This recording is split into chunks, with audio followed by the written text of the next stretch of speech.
Final update.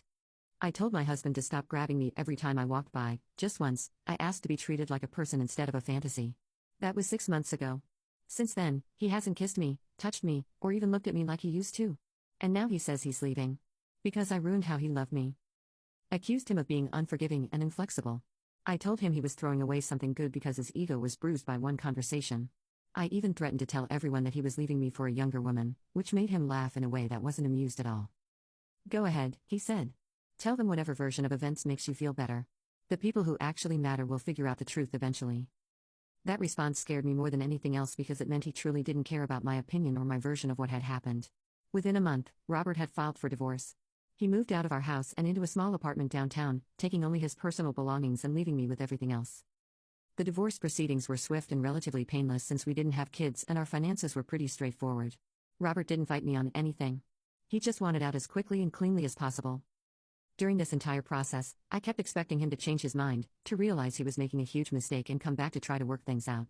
But Robert never wavered, even slightly.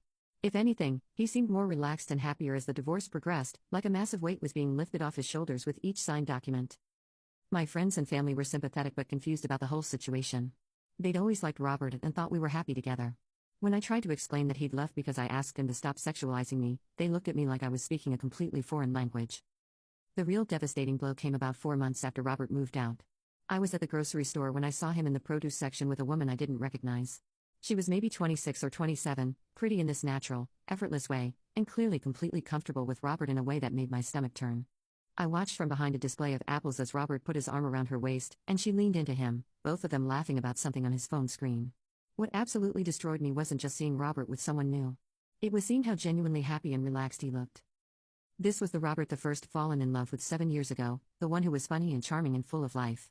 I realized that somewhere in our marriage, he'd stopped being that person around me, and I'd been too focused on my own discomfort to notice or care. The woman he was with seemed to genuinely enjoy his attention and affection. When he whispered something in her ear, she giggled and playfully pushed him away, but she didn't look annoyed or uncomfortable. When he kissed her forehead while they waited in the checkout line, she smiled like it was the absolute best part of her day. I was watching Robert be himself with someone who appreciated him instead of constantly criticizing him for it. I followed them out to the parking lot, not because I had any kind of plan, but because I literally couldn't make myself stop watching. I saw Robert load groceries into a car that wasn't his. Clearly comfortable and settled in this new life he built without me. The woman said something that made him laugh, really laugh, in a way I hadn't heard in months before our separation. As they drove away together, I stood in that parking lot feeling like I'd been completely destroyed. Robert wasn't miserable without me. He wasn't regretting his decision or missing our relationship even a little bit. He was absolutely thriving, living his best life with someone who wanted the same things he did. And I was alone, bitter, and finally starting to understand what I'd actually lost. The divorce was finalized 6 months after Robert first brought up separation. By then, his relationship with the new woman was clearly serious and committed, and my increasingly desperate attempts to reconcile had become pathetic and embarrassing. I'd shown up at his apartment unannounced multiple times, called him crying in the middle of the night, and even tried to get his friends to talk to him about giving me another chance. Nothing worked because Robert was completely and totally done with me and everything about our relationship. He'd moved on in every way that mattered, and I was left trying to figure out how to build a life without him. The worst part was that I still didn't really understand what had gone wrong or how to avoid making the same mistakes again. Now, a year later, I'm still single and still angry about how everything played out. I see updates on social media about Robert and his girlfriend looking happy and successful together, and it makes me physically sick. They went to Europe together last month, something Robert and I had talked about doing for years but never managed to plan. She gets the version of Robert that I helped create, the one who learned from our relationship and became a better partner because of it. Meanwhile, I'm stuck explaining to potential dates why my marriage ended, trying to find someone who will understand that I wasn't being unreasonable when I asked for boundaries and basic respect. But every time I tell the story, I can see the confusion in their eyes, the same confusion I saw in my friends and family when I tried to explain the situation.